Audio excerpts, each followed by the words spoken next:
There are times in our life where we experience a little something and we go, oh, I was missing that and I didn't even realize it. I should have that in my life more often. I didn't know it could make such a difference in how I feel and what feels meaningful. And while we shouldn't be restlessly seeking after these things, they can actually be a way of accepting the reality that we're in, of appreciating the present moment and everything that goes with it. And so today I just want to share with you some things that could be like that for you, things that have helped me or other people. And my hope is that you can just soak it in.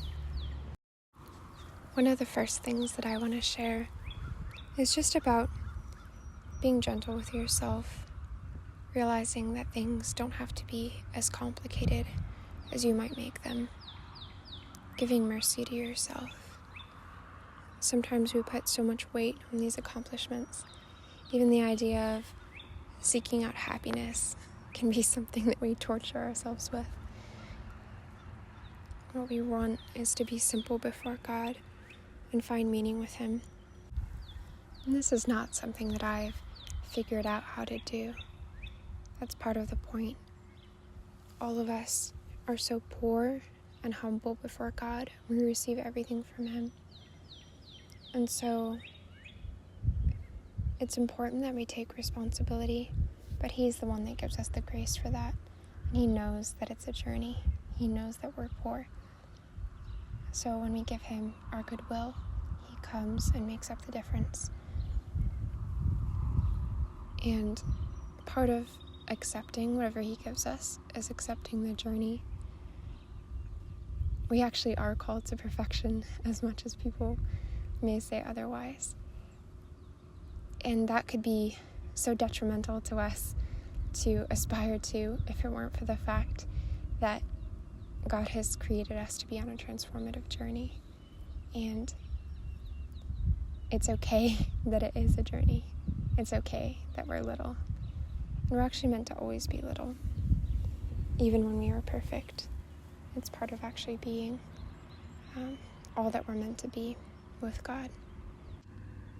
When I was making this video, so many things went wrong, thing after thing, and a lot of it was just beyond me. And a lot of times there are things in our life that are either beyond our control completely, or that are sort of supposed to be within our control, but we don't live up to it and can't figure it out. And it's very normal that would be the case. And so while we want to strive to be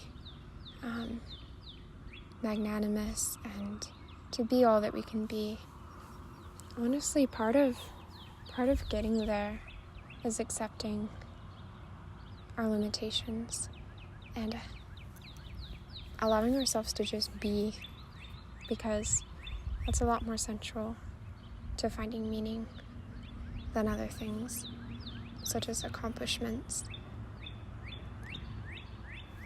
And this is the way that God treats us. He loves us for our own sake and not for what we do. And so whenever we get caught up in turmoil over all the things that are going wrong, over all of our weakness, it's a good place to return to Him and accept His gaze at us. He created us just to love us and be with us. And we return our love for Him in a greater way when we just let Him do that, when we let Him gaze and we gaze back. It's important to be aware of our inadequacies, of our poverty, of our limitations, of the ways that we totally depend on God. So accepting that reality is a very important starting point. And from there, when we see that need that we have, one of the best places to go is straight to His heart. Just be with Him every day. Sometimes the saints called this mental prayer.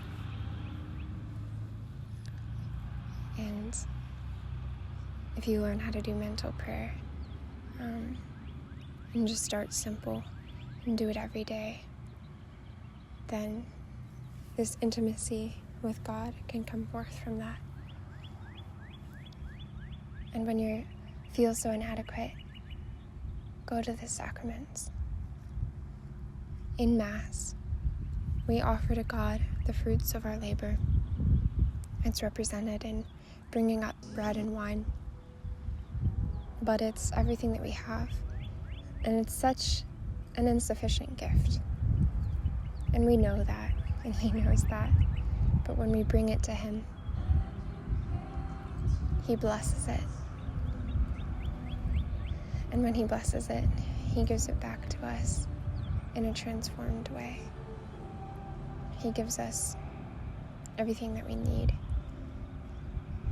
He takes what was wine and bread and gives us a different kind of bread, His own body, His own self. And when we eat, we never have to be hungry again. And one day we never will be hungry again. And never be thirsty again. And so, instead of putting everything on ourselves, we go to Him, we offer Him everything. He blesses it, and He gives it back to us. And then we're all right. Everything is taken care of. And in this life, things won't all be fulfilled yet. But He's still taking care of everything even now. And all of the sacraments are like this. We give God what we have, and He gives us back so much more. And that's why things are all right with us. That's why we can say that things are well with our soul. In reconciliation, we give Him our sorrow for having hurt Him and hurt the people that He loves. And He blesses that sorrow and gives back to us more than we could have ever expected. He doesn't just take away our debt, which in itself is astounding, but on top of that, He makes us children of God. He makes us like part of His own home, part of His own family. Where else do you ever see that? He makes us even part of His own nature, partakers in it. So give Him everything of the little that you have, and be assured and confident that He will bless it. This is what allows you to be part of something bigger than yourself, something that's good for everyone and for you. It's so good to reflect on the journey. If you've ever been just driving in a car and you suddenly feel so soothed, perhaps that's part of why. Because you realize that you're in a story and that it is beautiful. And that it doesn't have to look exactly a certain way for it to be beautiful and meaningful. And as you have this mode of being authentic with God, of accepting His mercy and giving it to yourself, then this overflows into doing the same for others. First you receive His love and you return it to Him, and then what flows out of that is your love for other people.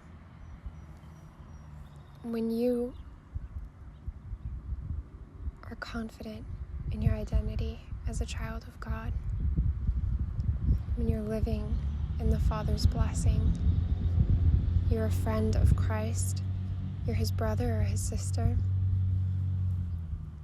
and you live in your spiritual maternity, eternity, and you have the Holy Spirit inside of you, animating you. When you live this authentic reality with Him, from that place, it can flow out onto others. And you realize that beyond all of your hurt, you actually just want to honor others, to honor their dignity and respect them. And so when you are confident in your identity, you can go before others and say where you've done wrong and admit that you've harmed them, that you've harmed the body of Christ, you've harmed the family of God and the creatures of God. And you can go and ask forgiveness. And it doesn't take away from your identity. It doesn't destroy you to admit your limitations before another person. Even grave ways that you've hurt them. It doesn't harm your identity because your identity rests in more than that. And so you can go and ask forgiveness. And when someone has harmed you, you offer them forgiveness. And you can be reconciled. And you can discern with God what place that person that hurt you has in your life. Whether it's safe to have a relationship with them again. But either way, you continue to love them and look with them with eyes of mercy. And a lot of times when you extend that mercy, you gain a new friend, or you gain a friend that's more authentic than they were before. So that's another thing I would say, is to be confident enough in God to be honest about the ways that you harm others, to honor their dignity by admitting it. And then when you're the one who's been harmed, to imitate the Father in his mercy and offer it to others. And even just to be hospitable to the people around you, people who are looking for a home, and you can be that little place of rest and family for them. Oftentimes, things that are meaningful to us are those things shared between cultures and communities and people, the things passed down to us. It's often little things like food and music. Music especially has a way of enlivening our soul, and it makes a big difference when you play it yourself. So one idea is to start with something small and easy if you don't already play an instrument. And if you do, then take the time to really enter into it. Not ever making something an idol, but just thanking God for the gift that it is and the ways that it does enliven your soul. But if you don't already play an instrument, you can start with something small, something that excites you. For me recently, I bought an Irish whistle, and I love to be connected in some small way with my ancestors and play music that, regardless of where I'm from or who my people are, I just feel enlivened being able to play and being able to play anything, all sorts of things. And there's a solitude that comes with making beauty and just enjoying it, being out there yourself. And it's not entirely something easy to explain, but I'm sure that some of you have experienced it and hopefully can experience more of it.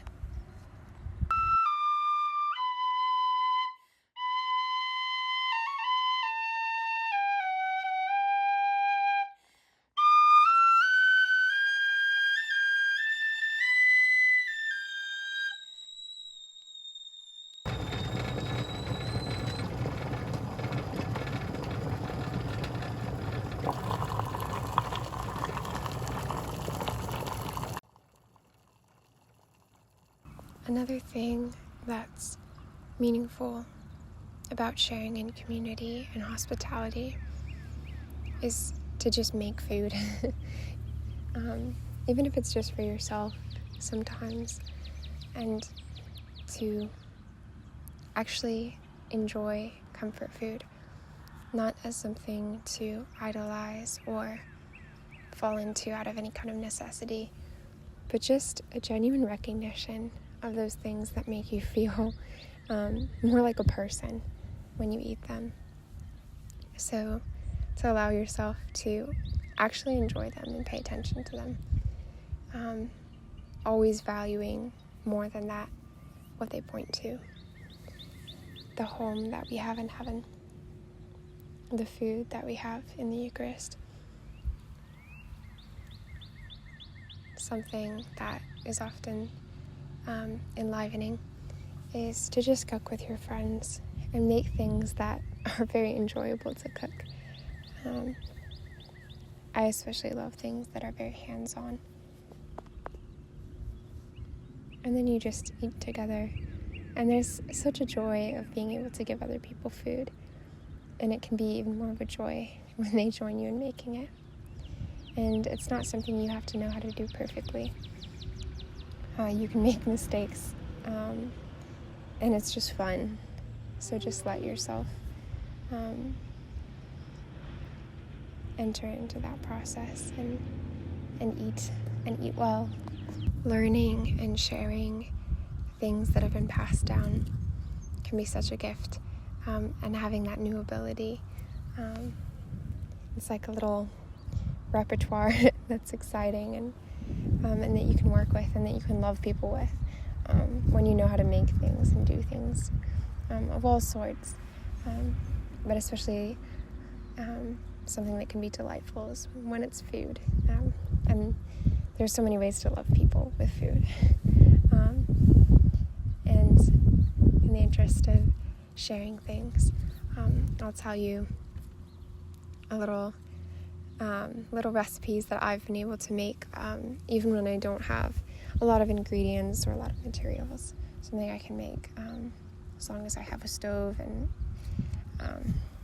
a few utensils and a few ingredients. It can be more fun to cook intuitively whenever it's possible.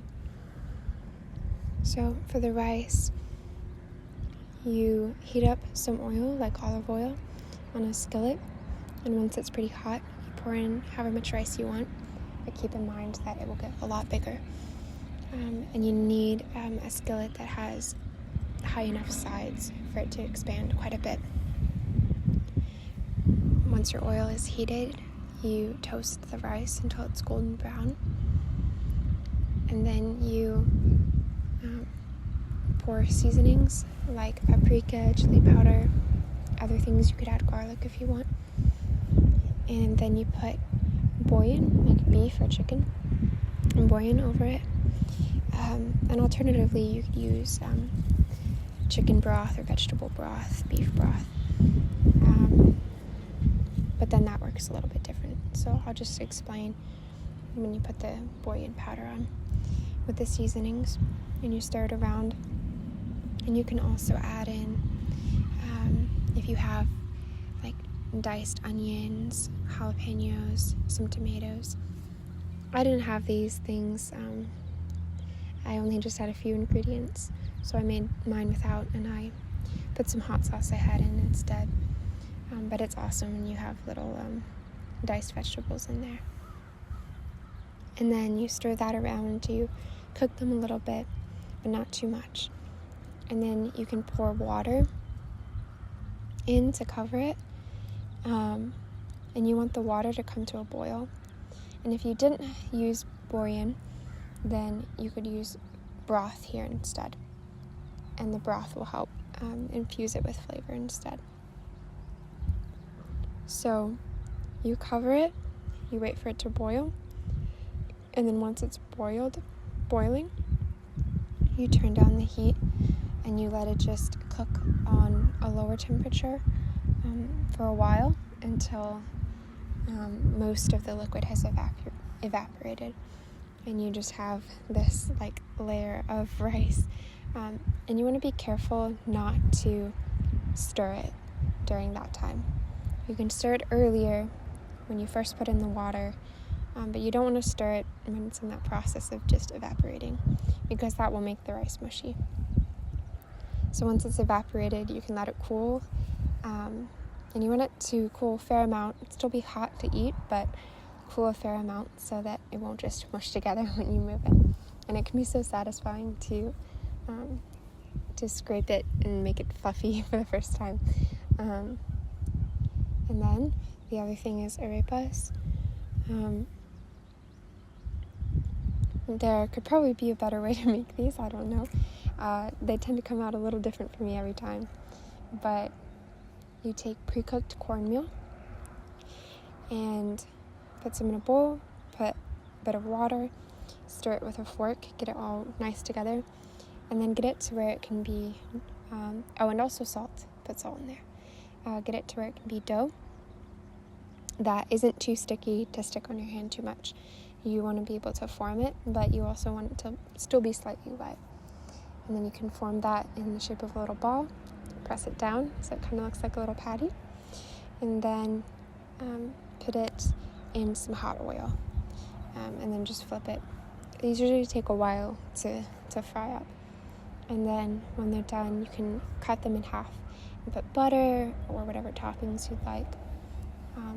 And then for the beans, I just mashed up some beans, and they added a very nice complement to everything else. So that's something simple that you can cook with only a few ingredients. After sharing in community, it can be very good to go off by yourself and be with God. Isolation is negative, but solitude is positive. It's something that you're working towards and orienting yourself towards in order to find something that you can't find elsewhere. Something that can be very enlivening is to go out in nature, whether it's by yourself or with people, to make it an adventure, and also to make it part of the rhythm of your life. Don't settle for always being inside, always being busy. It can be small things if you don't have a lot of time. Just going outside and realizing that you actually need sun, you need fresh air. Even if you are bedridden, open a window, have your family bring your bed outside if at all possible. And if not, that's a big sacrifice, but find beauty somewhere, find something alive. Nature is often one of the best things, one of the best medicines. Times we can feel starved of beauty. So we might say, how can I use this to help me when I can't find it? Sometimes when that's the case, instead of looking at the big picture, at a big landscape, you can be like a child and look at something small and realize how delightful it actually is, how intricate, how complex. These are things that we might miss if we weren't compelled to look for the small things. Even the intricacies of a dead leaf can surpass a lot of the things that we engage with in daily life. I remember being sent outside one time at my high school to look for beauty, and all I could see was all of these ugly buildings, very poorly made. Everything was so utilitarian, and even the lawn really wasn't that beautiful. And then I noticed a patch of earth where the lawn didn't finish, which to anyone else might look like an imperfection. And then there was a drip from the gutter, and in that place was growing all of this beautiful moss. And when you got close, you could see the little stems with the little round red things. I don't know what they're called. It almost looks like a strange little flower growing out of the moss. You can see it on a lot of moss. You might never know it was there. if you didn't look very close. And when you start noticing these things, you see how different everything is. There's so many kinds of moss and lichen, and something like a rusting pipe can be the reason there's a whole little oasis somewhere. So it can be very good to think like a child and just look at the small things. And even if you can't go outside or you can't find these things, there's other ways of creating a sense of beauty. You could close your eyes. Even if you don't have any way to play any music, you can imagine a song in your head and then just dance. And no one's watching. You're not looking at yourself. You're not thinking about whether you're dancing well or not. You're just moving, and there's the sense of beauty that comes from within at just being able to move. Just being able to be part of your environment and be grounded and connected with it, even in the simplest of ways. So whenever you think, oh, I'd love to go out on a nature walk or go hiking or go on an adventure, but I just can't, I'm stuck wherever I am, realize that you're not stuck. So much of the beauty even comes from within the mind. You can reflect on beautiful things wherever you are. You're not in any kind of prison when you have your mind. Especially if you ask God to heal your mind in any ways that it needs to be. And then your mind and your heart can enjoy all of this beauty, even in the simple ways, even when things are not as grand and adventurous and all of those things that you might want them to be in the moment. It can be helpful to think cinematically, because there's so many things in this world we might think of as ugly or imperfect, but whenever they're in a story, whenever they're in cinema, we see these shots, the light, we feel the mood, and even things that are imperfect or sorrowful, all of a sudden are a way of seeing beauty, or a way of seeing meaning.